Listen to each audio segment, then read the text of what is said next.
A lot of people hate speed humps. The Conservative Party, for example, they've said they'll start ripping them up if they get elected.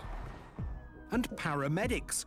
They reckon that because of humps, 500 people a year die prematurely in the back of London ambulances. Estate agents say they'll lower the value of your house. And back sufferers are imprisoned in their homes because driving over nearby humps is so uncomfortable. But in spite of the complaints, we're probably stuck with them. They do actually reduce traffic speeds by 9 miles an hour, according to government surveys. And who knows, David Cameron and co. might not actually win the next election. But what can we do in the meantime to reduce the discomfort? Like me, you may have heard the urban myth that the quicker you go over speed humps, the smoother they become. Whee! Today, we'll do some tests to find out if there's any truth in that.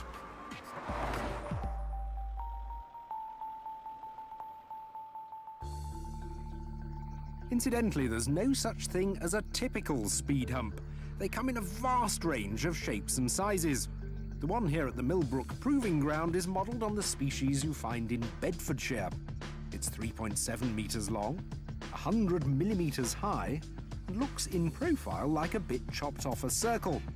Somewhat ironically, they've built it on the inside of their famous high-speed bowl. I'll be driving over it repeatedly at steadily increasing speeds to see how it feels. And to bring some hard facts into the testing, I'll be sitting on this special whoopee cushion, known in the trade as the Larson-Davis HVM 100 Human Vibration Meter. It measures the forces on my bottom in 3 directions, and it records them on this separate unit, where I can also display the results. We'll start at 15 miles an hour, the speed those government surveys suggest we typically drive over humps. 1.12. So what about 30 miles an hour? Maybe we're not being brave enough.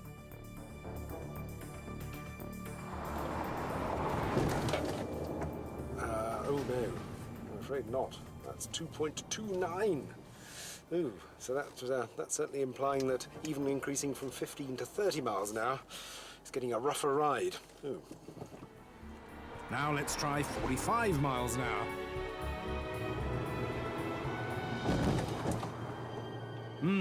3.49. Now for a run at 60. I wonder if something will come off. Like a front spoiler or something. Ooh. That was definitely hitting the bump stops. Felt like a bit of a bang, that. 3.59. Quite a big figure as well. In the Golf, at least, the faster you go, the more violent the impact on you and your car. So let's try it in something that people in urban areas often buy expressly to smooth out speed humps. A £45,000 4x4 Porsche Cayenne. Let's try it a bit faster.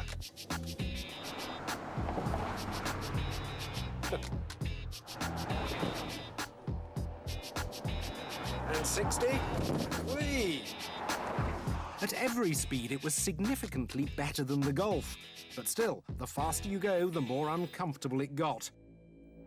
But there's one manufacturer out there that's famous for its comfy suspensions. I've bought this Citroën Xantia on eBay for £650. It has Citroën's legendary hydropneumatic suspension, so maybe that'll reduce speed bump shock. Though it's an old car, it's had just one careful owner, a Mr. Trundle. It's been well maintained and the suspension's in pretty good nick. Let's see how it copes with the standard Bedfordshire sleeping policeman. Down to 15. And that's 1.31.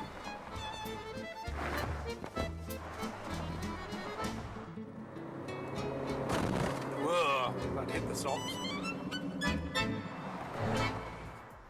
Amazingly, the elderly Citroën gave the smoothest ride of our 3 cars at every speed in our tests. But even in this, the forces on my bottom increased the faster I went, disproving once and for all that urban myth. The fact is that whatever you're driving, the most comfortable way to go over speed bumps is to approach them as slowly as possible.